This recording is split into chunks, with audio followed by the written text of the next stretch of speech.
Hello welcome back to Sony Subbu vlogs. ఇవైతే butter biscuits అండి. వీటి ప్రాసెస్ అయితే ఒకసారి చూసేద్దాము. నేను హాఫ్ కప్ షుగర్ అయితే తీసుకున్నాను అనమాట. ఒకవేళ షుగర్ పౌడర్ చేసేటప్పుడు మీ దగ్గర ఇలాచీ పౌడర్ ఉంటే ఓకే, లేకపోతే షుగర్ పౌడర్ చేసేటప్పుడే ఒక 2 కానీ 1 కానీ ఇలాచీ వేసేసి షుగర్ పౌడర్ చేసుకోండి. ఈ షుగర్ పౌడర్ అయితే జల్లించేసుకొని పక్కన పెట్టుకుందామండి. ఇప్పుడు నేను ఇందాక చూపించాను కదా, హాఫ్ కప్ చూపించాను. హాఫ్ కప్ తర్వాత కప్ అనమాట ఇదైతే అంటే 1/3 కప్ అండి. 1/3 కప్ అంటే పావు వంతు అనమాట. మనం వేసుకునే దాంట్లో పావు వంతు.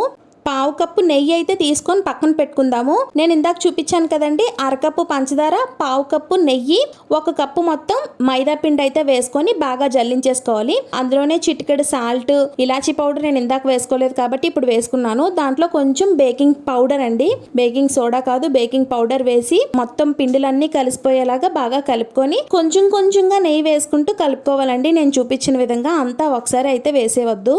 మనకి పిండి అంతా ముద్దలాగా అవ్వాలండి. ఒకవేళ మీకు ఇంకా నెయ్యి కావాలి పడుతుంది అనుకుంటే కొంచెం నెయ్యి అయితే ఎక్స్ట్రా వేసుకోండి. లేదు మాకు నెయ్యి అంత అంటే ఎక్కువగా నెయ్యి మేము ఇష్టపడము అనుకుంటే బటర్ అయినా వేసుకోవచ్చు. బటర్ మోస్ట్లీ బటరే ప్రిఫర్ చేయండి. నేను బటర్ లేకైతే నెయ్యి వేసుకున్నాను. ఇంకా బటర్ కానీ కొంచెం తక్కువ అయితే, బటర్ కానీ నెయ్యి కానీ తక్కువ అయితే పాలు వేసుకొని కలుపుకోవచ్చు. పాలు వేసుకుంటే ఎక్కువ రోజులు నిల్వ ఉండవండి బిస్కెట్స్ అయితే. ఇలా నేను చూపించిన విధంగా గట్టిగా కలుపుకోవాలన్నమాట.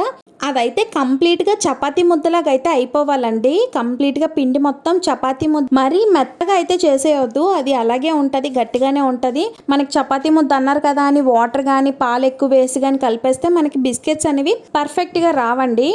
చూసారు కదండి, మనకి పిండి అయితే రెడీ అయిపోయింది. ఇప్పుడు దీన్ని ఒక ప్లేట్లోకి అయితే తీసేసుకుందాము. ప్లేట్లోకి తీసుకొని దాన్ని ఒక షేప్లోకి అయితే చేసుకోండి.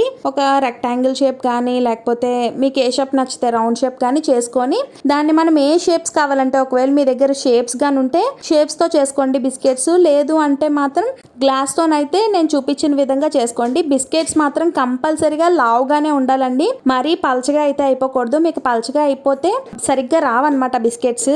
పిండిని అయితే గట్టిగా అత్తుకోండి.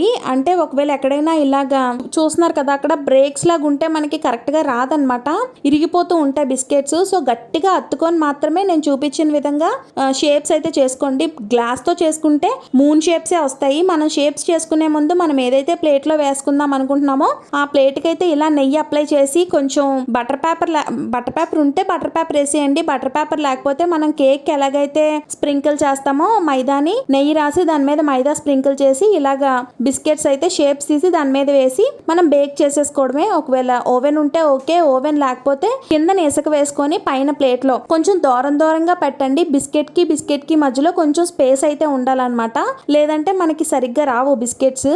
వీడియోని చూస్తున్న ప్రతి ఒక్కరూ లైక్ చేయండి, షేర్ చేయండి, సబ్స్క్రైబ్ చేయండి. నా వీడియోస్ చూస్తున్నాను సపోర్ట్ చేస్తున్న వాళ్ళందరికీ చాలా చాలా థ్యాంక్స్ అండి. మీలో ఎంతమందికి బటర్ బిస్కెట్స్ అంటే ఇష్టమో కామెంట్ బాక్స్లో కామెంట్ చేయండి.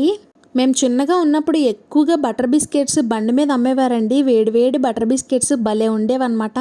మీలో ఎంతమందికి అవి గుర్తున్నాయో కామెంట్ బాక్స్లో చెప్పండి. వీటన్నిటినీ నేను మీకు చూపించడానికి మాత్రమే అలా చేశానండి. వేరేగా అయితే బేక్ చేసుకున్నాను. అన్నీ ఒకసారి బేక్ చేసేసుకుంటే మనకి కరెక్ట్గా రావు.